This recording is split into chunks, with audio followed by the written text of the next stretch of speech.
Muchas gracias, ministra. Muchísimas gracias a las tres organizaciones que nos acompañáis aquí. Aprovecho para presentar a los ponentes de esta segunda mesa: Ricardo Ibarra, de la Plataforma de la Infancia, Catalina Perazzo, de Save the Children, y Céline Félix, de UNICEF. Son tres de las principales organizaciones que trabajan en el ámbito de la infancia en nuestro país y también en el ámbito internacional. Y creo que este caso de lo que hoy debatimos, la prestación universal por crianza, es otro ejemplo más de cómo la sociedad civil muchas veces está por delante de la política institucional en cuanto a defensa e innovación en las políticas públicas. Ambas organizaciones son buenas conocedoras de la prestación universal por crianza y firmes defensoras. Antes de darle paso, sí que me gustaría hacer una pequeña reflexión de por qué desde el Ministerio de Derechos Sociales hemos considerado que la prestación universal por crianza debe ser una de las banderas, es una de las políticas públicas que más urgencia debemos implementar en nuestro país. Yo creo que ha quedado claro y es un diagnóstico compartido el reto de país que tenemos de luchar contra la pobreza infantil, pero Sandra Obiol lo ha explicado muy bien. No solo la pobreza, sino también la vulnerabilidad económica, la precariedad, atraviesa las vidas y está vulnerando los derechos de las niñas y de los niños y adolescencia en nuestro país. Y esto es una doble vulneración, porque no solo es su vulneración de los derechos actuales hoy, sino también compromete su igualdad de oportunidades y el acceso a derechos en el futuro. Y desde el Ministerio de Derechos Sociales tenemos muy claro que una de nuestras prioridades es la garantía de derechos y la ampliación. Y en esa es la segunda razón, sería con esa visión que hemos defendido de consolidación del cuarto pilar del estado de bienestar, pasar de una visión asistencialista a una visión de derechos de la ciudadanía, y eso implica la prestación universal por crianza. Más allá de una ayuda, de una cuestión de apoyo puntual, tiene que ser un derecho que nos permita seguir ensanchando los derechos sociales. Y quiero empezar con Ricardo Ibarra, de la Plataforma por la Infancia. Y no solo hace unas semanas, sino que es verdad que desde las tres organizaciones que estáis hoy aquí, lleváis tiempo insistiendo en la necesidad de una prestación universal por crianza, pero cada vez es algo que está más presente en el debate, que insistís con más fuerza. ¿Por qué aquí y ahora? Bueno, pues muchísimas gracias, Rosa, por la pregunta y sobre todo el Ministerio por coger esta bandera, como decías, y al Ministerio de Infancia y Juventud por defender esta propuesta que para nosotros debería ser el gran reto de país, ¿no?, que tenemos, lo hemos hablado antes.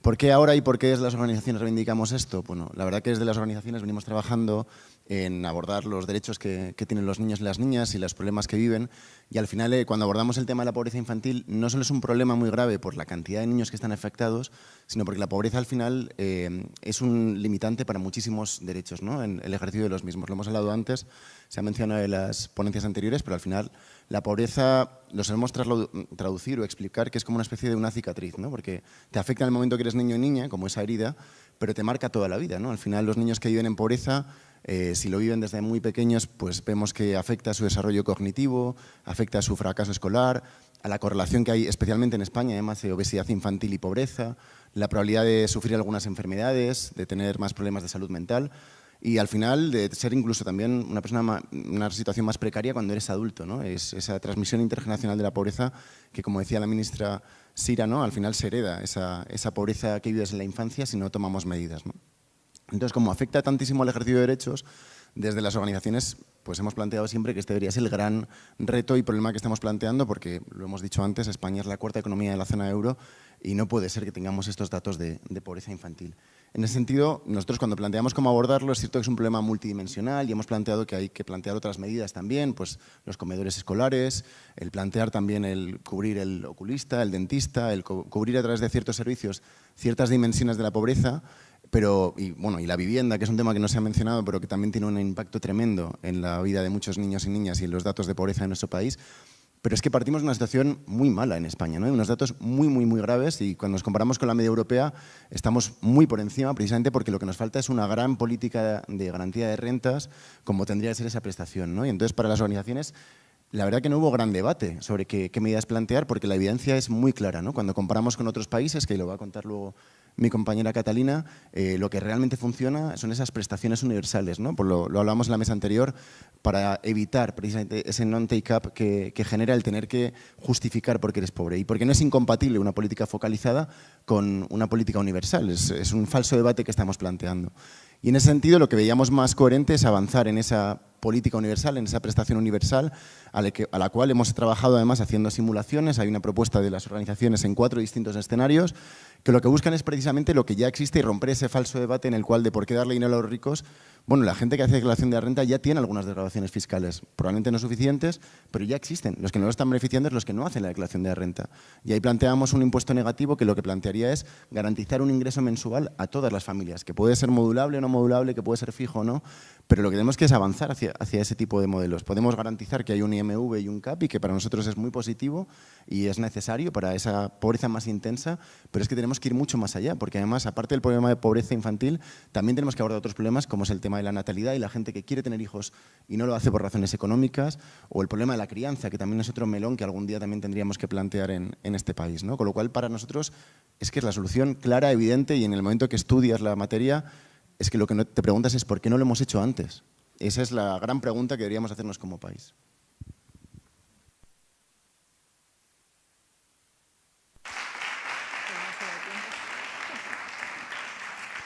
Sí.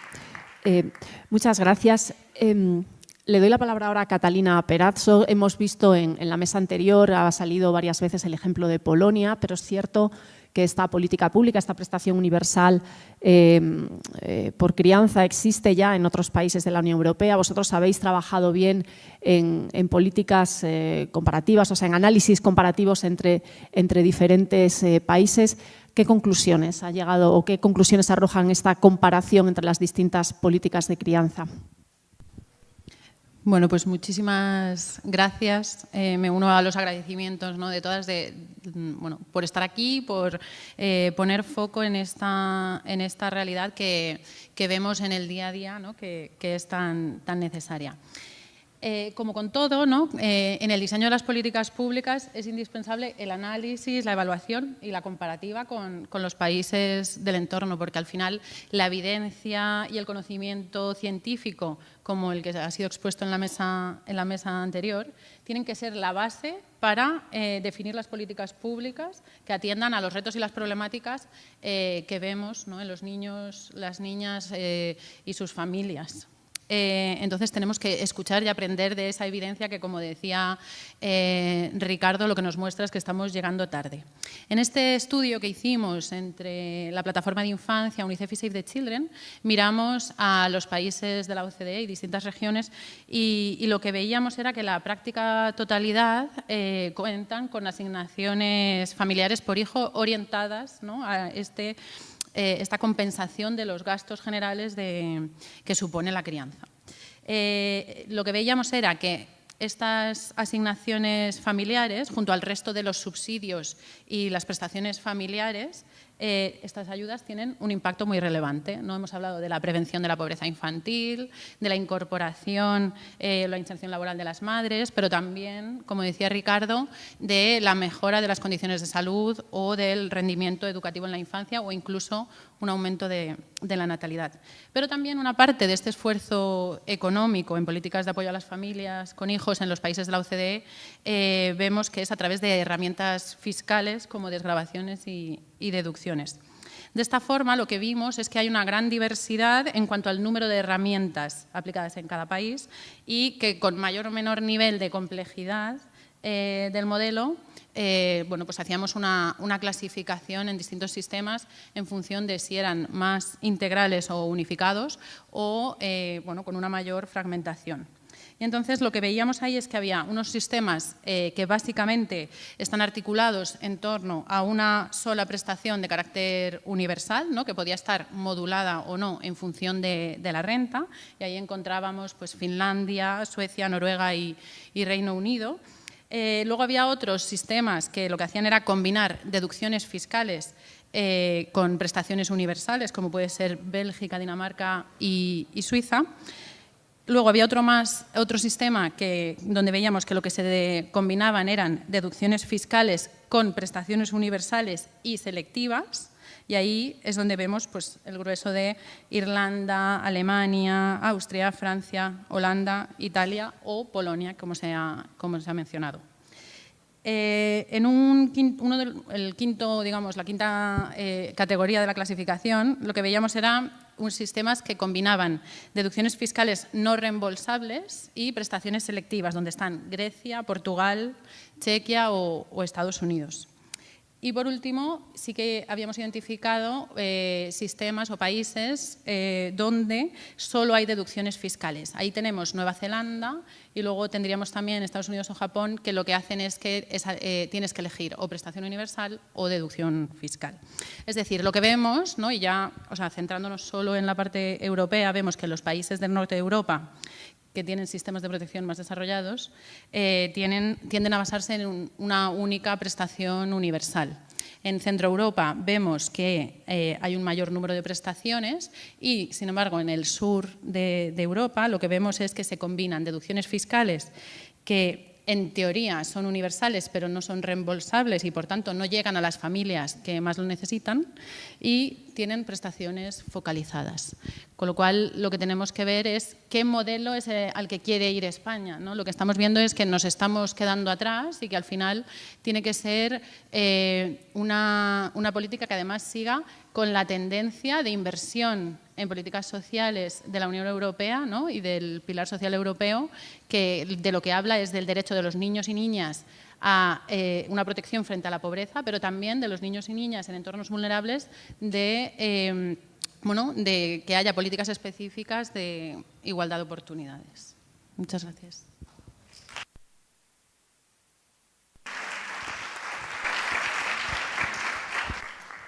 Estáis siendo hiperresponsables con el tiempo, lo cual se agradece. Me gustaría preguntarle ahora a Céline Julia Félix de UNICEF, porque Catalina ha presentado muy bien las experiencias a nivel europeo, pero es verdad que a nivel internacional también existen. ¿Qué resultados hay a nivel internacional de las prestaciones universales por crianza que ya existen? ¿Y qué prácticas o qué experiencias crees que podrían destacarse y que pueden ser un aprendizaje para España? Gracias por la invitación y también para dar una oportunidad de hablar de este tema a un nivel internacional.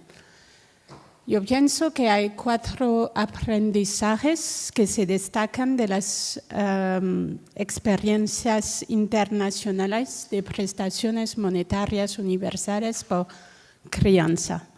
Primero, las prestaciones son instrumentos usados por países con diferentes niveles económicos. Según los datos de la OIT y del Banco Mundial, si nos fijamos en los países de todo el mundo por tipo y cobertura de prestaciones para familias e infancia, vemos que en 2024 58 países cuentan con programas universales o casi universales. Las prestaciones monetarias universales permiten a esos países hacer el derecho de los niños y las niñas a la protección social una realidad. La universalidad es consistente con los derechos humanos, es una manera de asegurar que los niños y niñas alcancen su potencial y ayuda a evitar la estigmatización, algo que hablamos durante la primera mesa. Un segundo aprendizaje es que es una opción rentable y una inversión que produce resultados. Y yo voy a hablar de un país que no hablamos mucho, la de Mongolia, que tiene muchos menos ingresos como España. Pasaron de prestaciones focalizadas a prestaciones casi universales y adicionalmente realizaron otras inversiones en políticas a diferentes ámbitos como educación o sanidad. Las prestaciones casi universales dieron la oportunidad de aliviar directamente la pobreza, complementando los ingresos de los hogares. Según la UNICEF, se podía atribuir a este programa una reducción de la pobreza infantil del 43% al 38% en 2016. También redujo la desigualdad en un 7%. Después de la pandemia, mientras el gobierno consideraba volver a un enfoque focalizado, decidieron mantener la cobertura universal basándose en el análisis de los desafíos que enfrenta el enfoque focalizado. Y de nuevo, la primera mesa ha hablado mucho de eso, con los procesos administrativos, los errores de exclusión y más. Además, el gobierno de Mongolia tomó la decisión de mantener el mismo nivel de las prestaciones del programa que mantuvo durante la pandemia, de $35 por cada niño. Entonces, con una mayor cobertura y magnitud de los beneficios, ahora más de 1.3 millones de niños y más del 80% de todos los hogares en Mongolia reciben apoyo de este programa. El tercer aprendizaje es que las prestaciones universales por infancia es una forma simple y efectiva de abordar el doble desafío de maximizar la cobertura de protección social para la niñez y al mismo tiempo reducir los riesgos de pobreza. Hemos hecho un ejercicio de simulación en 39 países con la OIT y mostrar que en todos los países una prestación universal por crianza podría reducir la pobreza en comparación con los esfuerzos existentes. En promedio, en estos países, los programas universales pueden reducir la pobreza en 5 puntos porcentuales, lo que equivale a una reducción del 39% el número de niñas y niños que viven en la pobreza. Además, hay evidencia que tiene un impacto positivo en otros resultados, un crecimiento económico en largo plazo, desarrolla el capital humano y maximiza las sinergias intersectoriales con la salud, nutrición y educación. Ahora hablamos, por ejemplo, a nivel mundial mucho del Cash Plus, que incluyen prestaciones monetarias con otros componentes y un papel muy clave de los trabajadores sociales que ayudan con el acceso a los servicios. Y tenemos, por ejemplo, el ejemplo de Mozambique con una prestación universal para los niños entre 0 y 2 y con componentes de nutrición. Finalmente, el último aprendizaje es que es posible asegurar una financiación sostenible y equitativa de los sistemas de protección social, incluyendo prestaciones universales por crianza que se implementan de manera progresiva. Tenemos el ejemplo de Montenegro, que al final del 22 completó la implementación de prestaciones para los niños de entre 0 y 18. Entonces, podemos decir que permite una inversión eficaz y necesaria en los niños, que ahora a nivel mundial es demasiado baja y llega demasiado tarde porque no cobra todo el ciclo de vida. Gracias.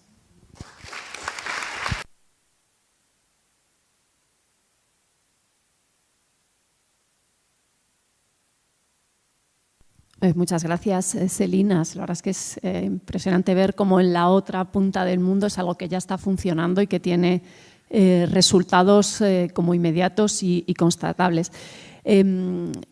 Quisiera daros ahora unos minutos para algunas consideraciones finales, pero a mí sí que me queda una idea, que normalmente hablamos de la prestación universal por crianza, que efectivamente es la herramienta más eficaz de lucha contra la pobreza infantil, pero yo creo que sí que podemos decir que es algo que pasa mucho con derechos, con prestaciones, con cuestiones que se ponen encima de la mesa, que lo que es imprescindible para algunas personas, en este caso para los niños y niñas que viven en situación de pobreza, es una enorme ayuda y facilita mucho la vida a otros niños y niñas que sin estar en situación de pobreza permite darles un salto cualitativo en otra cuestión de derechos, en su calidad de vida y de sus oportunidades.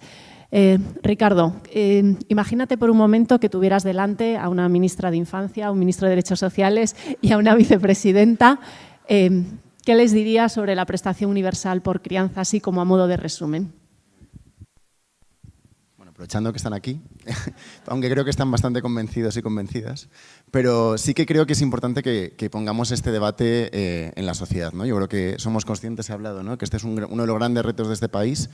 Y tenemos que conseguir convencer a toda la sociedad para que esto sea una reivindicación social, porque en cuanto a alguien le explicas los problemas, lo hemos hablado, el impacto que tiene, la evidencia que existe con todo este tema, el coste-beneficio, es que nadie entiende que esto no sea la medida que se está implantando. Es decir, no se entiende que un coste de 68.000 millones como poco que estima los estudios que ha habido, que bueno, está aquí Olga que lo ha calculado, la pobreza infantil en España, cuando hay medidas que en el mayor de los casos supondrían 10.000 millones de euros, no las estemos aplicando. Es decir, pero si sale mucho más beneficioso, tiene un impacto tremendo, no se entiende, ¿no? Incluso los detractores de la prestación universal, los efectos negativos que tiene, aparte que son fácilmente corregibles, son mucho menores que lo contrario. Es decir, los efectos negativos de no estar abordando una política universal es mucho peor porque estamos dejando gente que realmente lo necesita fuera, y eso es mucho peor que alguien que no lo necesita esté cobrando una prestación extra, ¿no? Aparte que se podría corregir. Entonces yo creo que más que a los ministros, que creo que estás convencidos, yo lo que le pediría a la gente que nos está siguiendo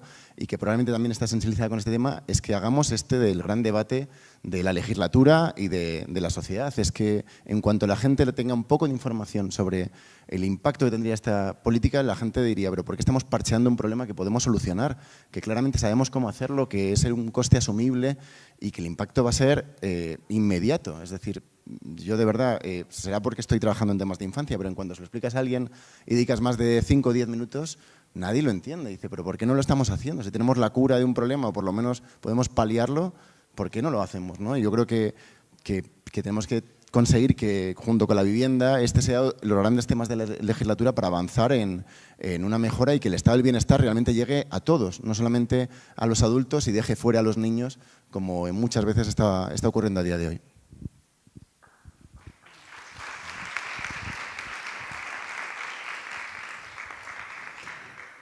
Catalina, 2, 3 ideas finales con las que tú convencerías a la sociedad, a quien nos esté escuchando, quien tenga aún dudas de por qué España necesita una prestación universal por crianza. Bueno, yo creo que además de todo lo que ha dicho Ricardo, que obviamente lo suscribo, creo que tenemos que empezar también a asegurarnos de que se sabe lo que es la pobreza infantil, lo que es que una familia que tiene hijos e hijas a cargo se pueda encontrar en una situación de pobreza en España en un porcentaje mucho más alto que una familia que no tiene hijos, ¿no? Que parece impensable o intolerable. Creo que hay que explicar qué significa pobreza infantil. Creo que también hay que explicar en un contexto en el que hablamos bastante a menudo de reto demográfico, ¿no? De mujeres y hombres en España que no tienen todos los hijos e hijas que querrían, o hablamos de cómo hacer sostenible un crecimiento económico o de por dónde tiene que ir la inversión para poder mantener las pensiones o el estado de bienestar, debería de estar en la mesa también esta situación, esta problemática. Cómo apoyar a las familias a que hagan frente al coste de la crianza, que hemos estimado que está en una media de 670 euros mensuales. Es decir, cómo hacemos que una familia pueda cubrir esos derechos que hemos dicho que es de lo que se trata la pobreza infantil, no es la vulneración de derechos.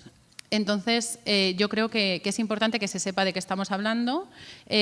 También es importante, como hemos visto, que hagamos uso de la evidencia científica en el diseño y evaluación de políticas públicas.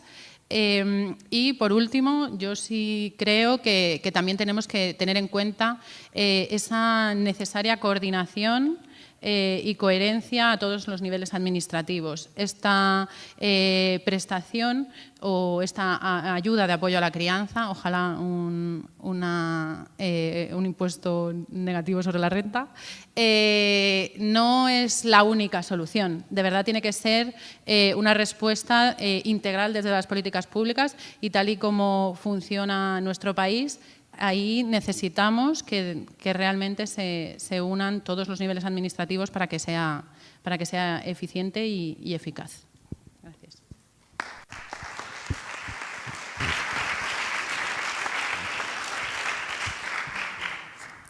Muchas gracias, Catalina. Es cierto que hoy tener hijos o hijas a cargo es un factor de vivir en situación de pobreza frente a otros factores, otras situaciones vitales.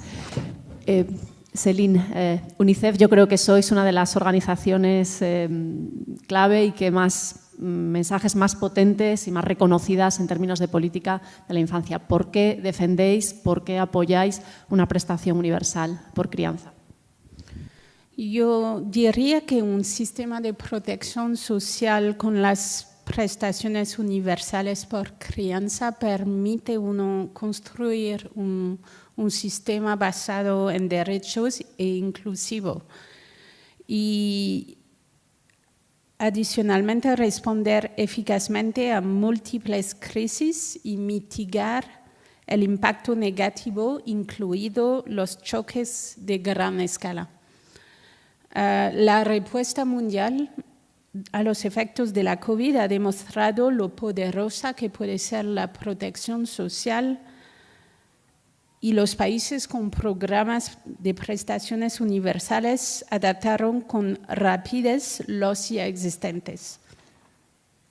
Entonces, yo pienso que pensamos en la UNICEF que las prestaciones monetarias universales o casi universales reducen los riesgos que pueden hacer que cualquiera de nosotros podamos caer en la pobreza ahora o en el futuro. Contribuye a garantizar la resiliencia de la sociedad y una sociedad de cuidado.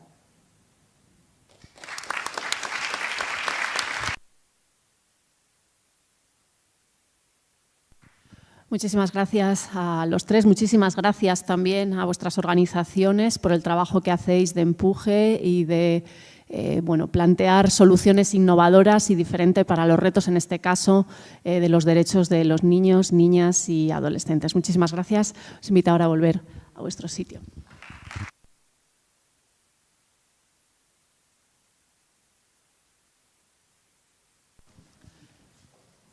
Bueno, y cerramos ya este espacio de